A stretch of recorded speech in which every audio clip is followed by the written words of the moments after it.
The next and last section is change and the brain. And it talks about a stroke survivor that was having difficulty walking after their stroke and even after their physical rehabilitation, and how they were able to retrain their brain and the neurocircuitry in the brain to get back to a normal level of functioning. And it says, use this as an example for our loved ones who we feel are beyond change. Because just like the stroke victim suffers brain damage and their brain is able to change and compensate and heal, the brains of our loved ones with addiction can do the same. And it says, first, it takes knowing that changing the way we think and act changes the brain's structure over time. Second, it takes repeated thought and action to fully form new brain connections.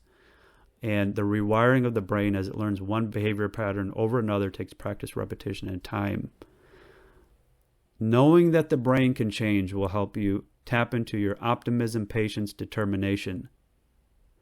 The behavioral patterns associated with substance use and other compulsive behaviors often correspond to deeply grooved pathways in the brain that don't change overnight.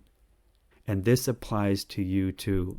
As a loved one with somebody with addiction, your responses to your loved one's behavior may well be deeply grooved.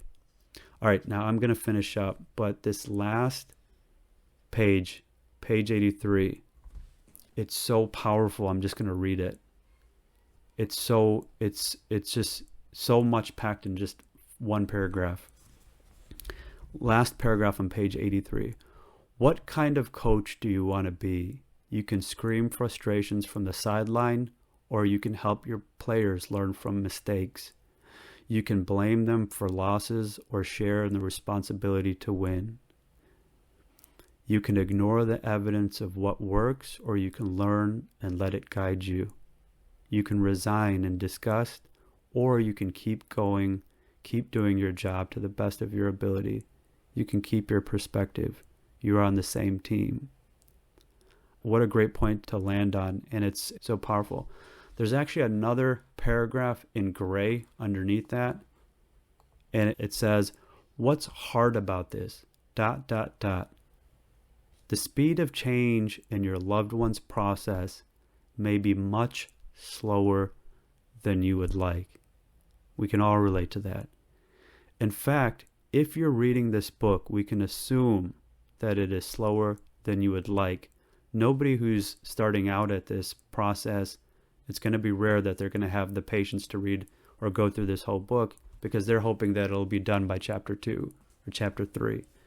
So if you're reading this book, we can assume that it's slower than you would like. You might notice that his or her periods of abstinence are getting longer and longer before lapses occur. This is a good sign. You might even see clearly that your life together is significantly better than it used to be. And still, you might experience the next lapse as the last straw and feel you can't take it anymore.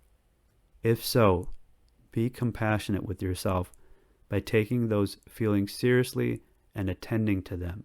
Your feelings may mean you should be doing something different, or they might simply mean you need to find somewhere to blow off steam so you can return to the current plan.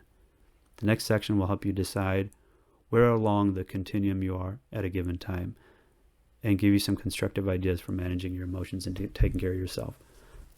I'll stop there. There's an exercise on the next 2 pages that's really helpful.